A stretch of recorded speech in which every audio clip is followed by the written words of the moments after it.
Hello student, Ram रतन study YouTube channel में आपका स्वागत है। मैथ में प्रॉफिट एंड लॉस के सवालों को हल कर रहे हैं। पिछली वीडियो में हम 110 प्रश्नों को हल कर चुके हैं। आज हम 115 नंबर का प्रश्न देखेंगे और लाभ और हानि के सवालों को हम बिल्कुल प्रॉपर तरीके से सॉल्व कर रहे हैं। टाइप वाइज, लेवल वाइज हर तरह के क्वेश्चनों को हम सॉल्व करेंगे। ठीक है, तो आप वीडियो को जरूर पूरा देखें। इसमें मोस्ट इंपॉर्टेंट क्वेश्चन कराएंगे जो हर एग्जाम में पूछे जाते हैं और इन प्रश्नों को जल्दी कैसे सॉल्व करें वो भी हम देखेंगे। तो आइए देखते हैं 115 नंबर का प्रश्न क्या कह रहा कि एक आदमी ने 1000 रुपये में 2 रेडियो खरीदे। तो सीपी क्या है? 1000 रुपये। इन 1000 रुपये में 2 उसने रेडियो खरीदे।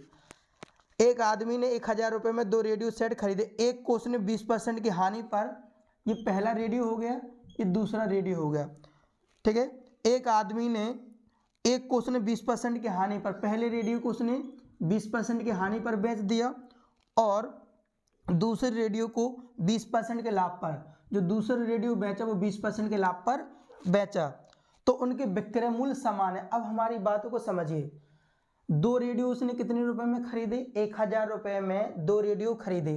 पहले रेडियो को तो 20% की हानि पर और दूसरे रेडियो को 20% के लाभ पर बेच दिया। अब हमें यहाँ पर पहले रेडियो का मूल्य, पहले रेडियो का क्रय मूल्य और दूसरे रेडियो का क्रय मूल्य मालूम नहीं है, तो हम पहले रेडियो का क्रय मूल्य मान लेंगे P1, है ना, और 20% की हानि पर तो उसको कितने में बेचा होगा?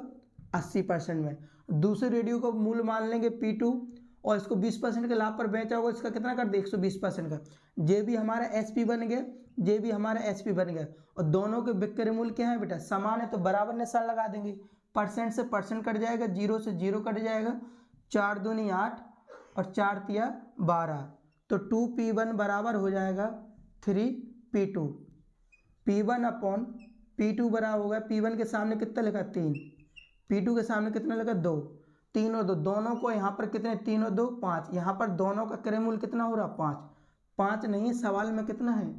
1000 है। 5 यूनिट का मान 1000, तो 1 यूनिट का मान कितना हो जाएगा? 200। 1 यूनिट का मान हो जाएगा 200, तो यहाँ पर 5 यूनिट है, सॉरी 3 यूनिट है, तो 2 से गुणा करा देंगे, इसका आंसर हो जाएगा 600 और दूसरा इसका हो जाएगा 400। ठीक है, तो इसमें पूछा है कि वस्तु का क्रय मूल्य क्या है, तो इसका आंसर आ जाएगा 600। अगर आपसे पूछा जाए कि पहली वस्तु का मूल्य कितना है? 600, दूसरी वस्तु का मूल्य कितना है? 400, तो पहला रेडियो इसने खरीदा है कितने में? 600 रुपये में। दूसरा रेडियो खरीदा है 400 रुपये में। तो इसमें पूछा है कि वस्तु का क्रय मूल्य क्या है। अब उसने ये नहीं कहा कि पहले रेडियो का क्रय मूल्य या दूसरे रेडियो का। ठीक है, तो इसका आंसर हो जाएगा 600 और 400। 116 नंबर का प्रश्न कह रहा है, एक व्यापारी ने 19,500 रुपये में 2 घोड़े खरीदे। तो सीपी क्या है? 2 घोड़ों का सीपी है यहाँ पर 19,500। 2 घोड़ों का सीपी 19,500 रुपये। अब वो कह रहा है उसमें से एक घोड़ा, यानी ये पहला घोड़ा और ये दूसरा घोड़ा। ठीक है, वो कह रहा उसमें एक घोड़ा 20% की हानि पर, जो पहला घोड़ा बेचा उसने 20% की हानि पर बेचा और दूसरा घोड़ा 15% के लाभ पर बेचा, यानी 19,500 रुपये में 2 घोड़े खरीदे। अब 2 घोड़े 19,500 रुपये में खरीदता है, पहले घोड़े को बेचता है वो कितने में? 20% की हानि पर बेचता है और दूसरे घोड़े को 15% के लाभ पर बेचता है। अब हमें पहले घोड़े और दूसरे घोड़े का क्रय मूल्य पता नहीं, दोनों का तो क्रय मूल्य कितना? 19,500। तो हम पहले घोड़े का मूल्य मान लेंगे P1 और इसको 20% की हानि पर बेचा होगा, तो इसको कितने में बेचा होगा? 80% में। दूसरे घोड़े का क्रय मूल्य मानेंगे P2 और इसको 15% के लाभ पर बेचे, इसका कितना? 115। अब जो हमारा SP ये भी हो गया, ये भी हमारा SP, और दोनों का विक्रय मूल्य क्या है? समान है। दोनों घोड़ों का विक्रय मूल्य समान है, परसेंट से परसेंट काटेंगे। ठीक है ना, 5 से काटेंगे कितनी बार कट जाएगा? 16 बार। 5 से इसको काटेंगे कितनी बार कट जाएगा? 23 बार। तो जो हो जाएगा 16 पंचे 16 P1 और जो हो जाएगा 23 P2। तो P1 अपॉन P2, देखिए P1 के सामने कितना लिखा? 23, P2 के सामने कितना लिखा? 16। इन दोनों का योग कितना हो रहा है यहाँ पर? 9। 39 नहीं है, सवाल में कितना? 19,500। तो एक को देखो कितनी बार कट जाएगा? 5 बार। 1 यूनिट का मान कितना आ जाएगा? 500। 39 को 150 कितनी बार कट जाएगा? 5 बार। तो 1 यूनिट बराबर 500। तो यहाँ 5 किससे गुणा करा देंगे? 500 से गुणा करा देंगे। और इसमें कितने से गुणा करा देंगे? 500 से। तो इस वाले सवाल में उन्होंने क्या पूछा? उनका क्रयमूल्य क्या है? तो 0 0, 5 की 15 की 5, हासिला 1, 5 दूनी 10 और 1 11। ये हो जाएगा, ये वाला हो जाएगा 11,500 रुपये में खरीदा। और दूसरे का हो जाएगा 16 पंचे 80, ये हो जाएगा 8,000 का। तो जो 11 8 हो जाएगा 19, 19,500 का। तो इसमें पूछा दोनों का क्रयमूल्य, तो बी हो जाएगा 11,500 और 8,000। तो दोनों का क्रयमूल्य कितना हो जाएगा? 11,000 और 11,500 और 8,000। ठीक है। 117 नंबर का प्रश्न देखें क्या कह रहा है। कह रहा है दो वस्तुओं का क्रयमूल्य 15,000 रुपये है। अब दो वस्तुओं का सीपी कितना है? 1,500 रुपये है। उसमें से एक को 30% की हानि पर बेचा, जबकि दूसरे को 20% हानि पर। यदि दोनों का विक्रय मूल्य समान हो तो प्रत्येक का विक्रय मूल्य क्या होगा? अभी तक दोनों वस्तुओं का क्रय मूल्य पूछा गया, अब इन्होंने पूछा है विक्रय मूल्य। दो वस्तुएं 1,500 रुपये में खरीदता है, तो देखिए, और एक को तो 30% की हानि पर बेचता है, पहली वस्तु दूसरी वस्तु। इसको कितनी परसेंट की हानि पर बेचता है? इसको 30% की हानि पर बेचता है, दूसरी वस्तु को 20% की हानि पर बेचता है। दोनों वस्तुओं के विक्रय मूल्य समान हो तो प्रत्येक वस्तु का विक्रय मूल्य क्या होगा? अब हमारी बातों को समझो।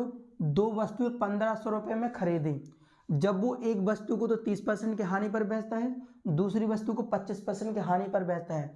हमें ये मालूम नहीं कि 1,500 रुपये में से पहली वस्तु का क्रय मूल्य क्या है। तो हमने पहली वस्तु का क्रय मूल्य मान लिया P1, ठीक है, और 30% की हानि पर बेचता है तो 70% हो जाएगा। दूसरी वस्तु का मूल्य मान लिया हमने P2 और यहाँ पर 20% की हानि पर बेचता है तो कितने में बेचा होगा उसने? 80%। अब जो हमारी ये भी SP हो गया, ये भी हमारा SP, दोनों SP क्या हो जाएंगे? बराबर। तो परसेंट से परसेंट, 0 से 0, तो हो जाएगा 7P1 बराबर हो जाएगा 8P2। तो P1 अपॉन P2 लिखेंगे, तो P1 के सामने कितना है? 8, और P2 के सामने कितना है? 7। अब समझिए यहाँ दोनों यूनिट कितने का हो गया? 8 7 15।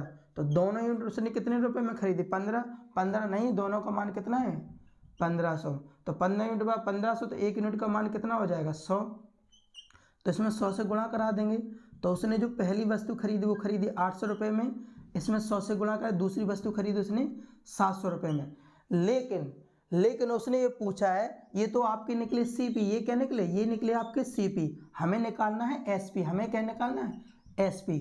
तो आप बताइए, चाहे आप इसका 30% निकालो 800 का, चाहे आप 30% निकाल लो, या फिर आप 700 का 20% निकाल लो, तो आंसर दोनों के क्या हो जाएंगे? बराबर आ जाएंगे। अब देखो जरा, सेकंड वस्तु का, यानी सेकंड वस्तु का क्रय मूल्य कितना आ गया? 700 का। यदि हमें निकालना है SP, ये तो हमारा CP 700 का, यदि हम 20% कम निकालें तो इसका कितना? 80% है ना। तो P2 का मान कितना आ गया? 700 का यदि हम 80% निकालेंगे तो परसेंट आएंगे 0, तो 2 0 जी कट जाए, 8 7 56, 560। अब भाई समझिए, इन दोनों का क्रय मूल्य समान है, इसका भी 560 आएगा, तो सिंपल सी बात, इसका भी कितना आना चाहिए? 560। चाहे आप P1 का मान कितना निकला? P1 का मान निकला 800, चाहे 800 का आप 70% कर लीजिए, परसेंट हटाएंगे तो कितना आएगा? 0। 2 0 से 8 7 56, 560 आ गया। क्योंकि ये दोनों मान इसलिए बराबर आएंगे क्योंकि दोनों का विक्रय मूल्य क्या है? हमारा समान है। ठीक है। तो दोनों के इसमें पूछा प्रत्येक का विक्रय मूल्य क्या है, तो प्रत्येक का विक्रय मूल्य कितना हो जाएगा? 560। लेकिन आपको दो जगह मान नहीं रखना, चाहे आप यहाँ रख लो चाहे यहाँ रख लो। ठीक है। 118 नंबर का प्रश्न देखिए। 118 नंबर का प्रश्न क्या कह रहा है? कह रहा रवि ने दो घड़ियां 3200 रुपये में खरीदी। रवि ने दो घड़ियां 3200 रुपये में खरीदी। इन्हीं दो घड़ियों का क्रय मूल्य कितना है बेटा? 32 रुपये। रवि ने दो घड़ियां 3200 रुपये में खरीदी। उसने एक घड़ी को 25% लाभ पर, पहली घड़ी हो गई, ये दूसरी घड़ी हो गई। पहली घड़ी को तो 25% के लाभ पर बेचता है और दूसरी घड़ी को 25% की हानि पर बेचता है। अब 3200 रुपये में हमें मालूम नहीं कि पहली घड़ी कितने की खरीदे, तो हमने पहली घड़ी का क्रय मूल्य मान लिया P1, दूसरी घड़ी का क्रय मूल्य मान लिया P2, है ना। तो अब हमें निकालना है SP। P1 का हम कितनी परसेंट का? 25% लाभ पर, तो इसका कितना हो जाएगा? 125%। और दोनों विक्रय मूल्य समान है। P2 का कितना कर दें हम? 25%, यानी इसका कितना कर दें? 75%। तो जरा समझिए, परसेंट से परसेंट, और दोनों के विक्रय मूल्य क्या है? समान है। परसेंट से परसेंट हट गया, 25 पंच 125 और 25 3 75, जो हो जाएगा 5B 5P1 बराबर हो जाए 3P2। तो P1 अपॉन P2 लिखेंगे तो P1 के सामने कितना है 3, P2 के सामने कितना है 5, ठीक है। तो इन दोनों का योग कितना हो जाएगा 8 है। 8 रुपये में नहीं खरीदी, खरीदी कितने में बेटा उसने 3200 रुपये में खरीदी। 8 यूनिट का मान 3200, तो एक का मान कितना हो जाएगा 400, एक यूनिट का मान हो जाएगा 400। यहाँ 3 यूनिट है, 3 गुणे 400, तो इसका मान कितना हो जाएगा 1200, और इसका मान कितना हो जाएगा 2000। यानी 3200 रुपये में पहली घड़ी का क्रय मूल्य कितना आ गया 1200, दूसरी घड़ी का मूल्य कितना आ गया 2000। लेकिन इसने पूछा है प्रत्येक का विक्रय मूल्य बताओ। या तो विक्रय मूल्य यहाँ पर मान रख दो, ठीक है ना। P2 का मान कितना आ गया, P2 का मान आ गया आपका 2000। 2000 का हम 75% निकालें। 75% की फ्रैक्शन क्या होती है 3/4। 4 का इससे करेंगे 500 हो जाएगा, 5 की कितना 1500। यानी जो हमारा SP आया वो आ गया हमारा कितना 1500, इसका हो जाएगा आंसर, ठीक है। इसका भी 1500 आएगा, तो इसका यहाँ पर भी निकालो तो भी 1500 आएगा, क्योंकि दोनों के विक्रय मूल्य क्या है समान है। 118 के बाद देखो 119 नंबर का प्रश्न क्या कह रहा है। कह रहा है कि 118 को 119 नंबर का प्रश्न कह रहा है, मुन्ना ने 2 रेडियो में प्रत्येक को 990 रुपये में बेचकर, एक को तो वो 10% की, ठीक है। मुन्ना ने 2 रेडियो प्रत्येक को 990 रुपये में बेचकर, ठीक है, एक रेडियो उसने 990 रुपये में करी है, तो टोटल SP, यदि एक रेडियो का विक्रय मूल्य कितना है 990, तो 2 का कितना हो जाएगा 990 × 2। अब वो कह रहा कि एक को तो उसने कितने % के लाभ पर, एक को तो वो 10% की हानि पर, दूसरे को 10% लाभ पर। एक को तो 10% की हानि पर बेचता है, दूसरे को 10% के लाभ पर बेचता है। तो 10% की फ्रैक्शन क्या हो जाएगी 1/10। मान लो कोई चीज़ 10 रुपये की खरीदी, 10 के 10% के लाभ पर बेचेगा तो कितनी का बेचेगा बेटा, वो सॉरी हानि पर बेच रहा है, 10% की हानि पर हो रहा, तो 10% फ्रैक्शन 1/10। मान लो कोई चीज़ 10 रुपये की खरीदी, 10 के 10% की हानि पर, तो एक की हानि, तो बेचेगा कितने में बेटा 9 में। यानी पहले पे तो उसको हानि हो गई, दूसरी वस्तु पर लाभ कमाता 10%। 10% फ्रैक्शन क्या होती है 1/10। कोई चीज़ 10 रुपये की खरीदी, 10 के 10% के लाभ पर बेचेगा, कितने में बेचेगा बेटा वो 11 में बेचेगा। तो यहाँ पर इसका हो जाएगा कितना 100, और यहाँ पर कितना होगा 99। यानी उसने कोई चीज़ 100 रुपये में खरीदी और टोटल कितने में बेच दी 99। लेकिन 99 नहीं है टोटल विक्रय मूल्य कितना है बेटा 990 × 2। तो 1 यूनिट बराबर कितना हो जाएगा, ये से कट जाएगा तो यहाँ हो जाएगा 20। 1 यूनिट बराबर 20 हो जाएगा, तो यहाँ 2 से गुणा करा देंगे 20 से, तो जो हो जाएगा 200, क्या हो जाए सॉरी 2000।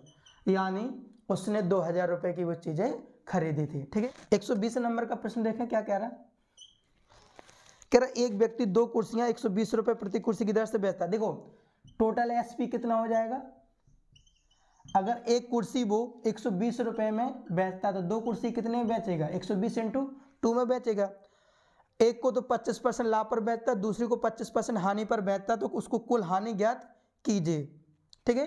कुल हानि ज्ञात करना है, यहाँ पर समझिए। एक को तो 25% के लाभ पर बेचता है और एक को 25% की हानि पर बेचता है, 25% लाभ पर। तो देखिए 25% की फ्रैक्शन क्या होती है 1/4। एक को तो लाभ होता है, तो मान लो उसने कोई चीज़ 4 रुपये की खरीदी, 4 के 25% के लाभ पर 1 का लाभ हो जाएगा, तो बेचेगा कितने में 5 में। जे हो रहा CP, जे हो रहा SP। दूसरे पर 25% की क्या हो गई उसको हानि, 25% फ्रैक्शन 1/4। कोई चीज़ 4 रुपये की चीज़ थी, 4 के 25% की हानि, 1 की हानि हो जाएगी, कितने की बेचेगा 3 की। तो जो दोनों वस्तुओं का क्रय मूल्य कितना हो गया 16, दोनों वस्तुओं का विक्रय मूल्य कितना हो गया 15, ठीक है। अब कोई चीज़ कितने रुपए में खरीदी 16 रुपये में खरीदी, बेच कितने में दी उसने 15 रुपये में, तो हानि कितने की हो गई उसको, हानि हो गई उसको 1 की। लेकिन दोनों वस्तुओं का क्रय मूल्य 15 नहीं है, सवाल में दोनों वस्तुओं का विक्रय मूल्य यहाँ पर 15 आ रहा, लेकिन दोनों वस्तुओं का विक्रय मूल्य यहाँ पर 15 नहीं है, सवाल में कितना कह रहा है 120 × 2। तो 1 यूनिट का मान कितना 15 8 120, 8 दूनी 16, 1 यूनिट का मान हो जाएगा 16, और यहाँ हानि 1 यूनिट की हो रही, तो 16 से गुणा करा देंगे, तो आंसर हो जाएगा 16। ये हमारा हो जाएगा आंसर। तो यदि आपको वीडियो अच्छा लगा हो तो चैनल को जरूर सब्सक्राइब करें और कमेंट करके आप जरूर बताएं। इस चैनल पर आपको प्रॉपर तरीके से हर एग्जाम का सिलेबस मिलेगा, चाहे वो मैथ हो, रीजनिंग हो, GK GS हो, करंट अफेयर हो। तो आप चैनल से जरूर जुड़ें। यदि आप नए हो तो चैनल को जरूर सब्सक्राइब करें। मिलते हैं नेक्स्ट वीडियो में।